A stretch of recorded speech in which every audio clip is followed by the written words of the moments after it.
कल्याण डोंबिवली महानगरपालिकेने कोट्यवधी रुपयांची निविदा काढून खड्डे बुजवण्याचा दावा केला होता।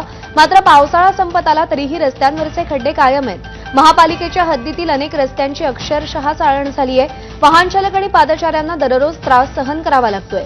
डोंबिवलीतील टिळक चौक ते फडके रोडपर्यंत रस्त्यांची स्थिती बिकट झाली आहे। त्यामुळे प्रशासनाने याकडे गांभीर्याने लक्ष देऊन तातडीने उपाययोजना करावी अशी मागणी नागरिकांनी केली आहे। आपण सध्या आहोत डोंबिवलीतील टिळक या रस्त्यावरती। जर पाहिलं आपण माझ्या पाठीमागे तर अशा पद्धतीने रस्त्यांची चाळण झालेली आहे। वाहन चालकांना कसरत करून या रस्त्यावरून जावं लागतंय।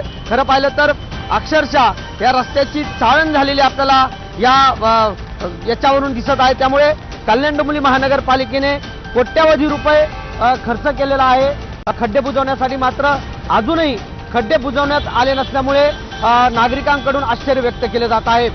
सुरेश काटे, एबीपी माझा, डोंबिवली।